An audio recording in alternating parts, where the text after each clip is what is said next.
This video will be an introduction onto the supply chain app. So on the left-hand side, you can see the supply chain app. Through here, you're able to manage your own supply chains, manage your projects. This is populated with what you would have known as being lists in the old construction line platform, and this is where you create your lists of suppliers, be they for a purpose of a project or the purpose of segregating and managing your own supply chain. So in terms of accessing this, what you're able to do is if you select continue, you'll be able to go through and have a look at your supply chain itself. Now from here, you can see a list of your suppliers.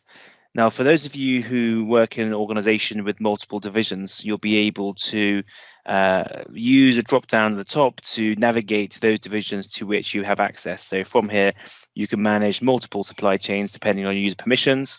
And from this page, having navigated to the supply chain you want to manage, you'll be able to manage your supply chain in terms of creation of new segments, adding suppliers to segments, viewing and removing segments from this list. So if I go to the construction line unit, this is the head office account. And what I can do from here is I can select a segment and show you some more about it.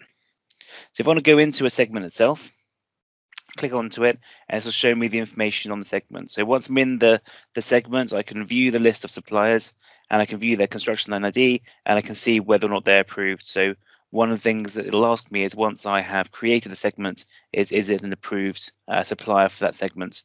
And again, I can view and remove those suppliers to it as well.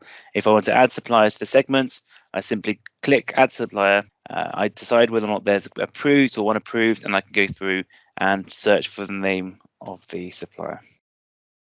So add that through, close that, and that supply chain has then been added. You're also at this point able to edit your supply chain as well. So if you want to change any of the details in that supply chain, the name, the type of segments, you can do that through there. If I go back to the main page, if I want to create a new segment, I just select create new segments up here at the top. What I'm able to do here is define the name of the segment. So there are different reasons why people would want to create what used to be called a list, it's now called a segment. It might be based on a particular project activity that you're looking to identify subcontractors you can work with.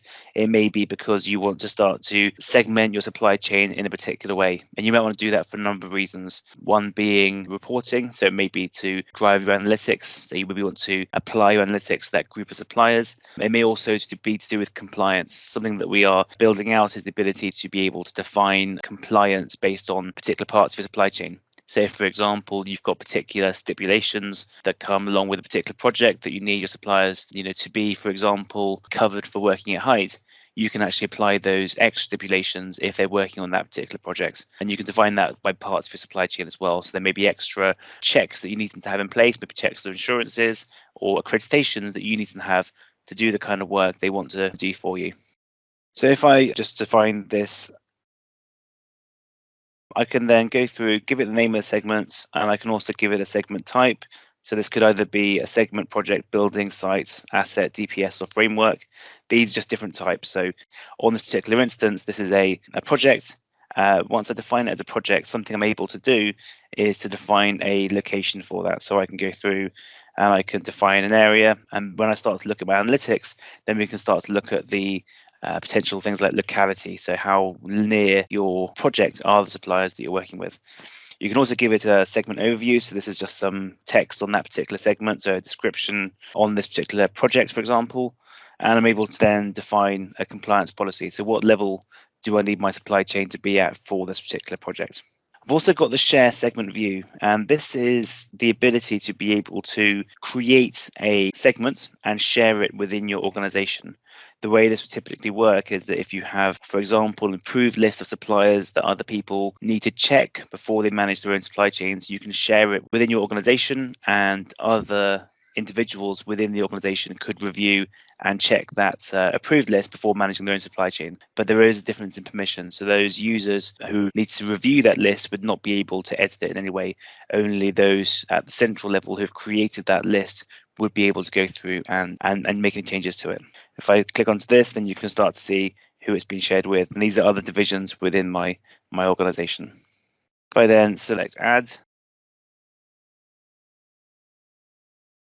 And this would then add my segments. I'm then able to go into my segment, and I can go through and add suppliers to it. There's a number of ways of adding suppliers. You can do that through here. You can also do that through the segment itself, and it's also possible to do that through search as well. So there's a number of ways that you can add new suppliers to your segment once they've been set up. Here would be an example of one of the shared segments. So you can see here I've got the sharing icon, and you can see that it's the current org I'm in that's is sharing it.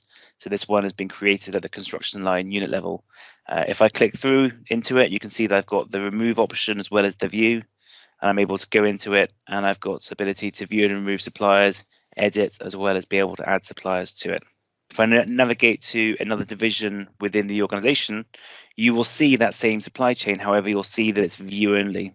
And you also see against the suppliers, I'm unable to remove the suppliers. There's no edit button, and there's also no ability to be able to add them as well. So that list is now secure at the central level, but can be reviewed by other users in other regions or divisions who want to be able to see it.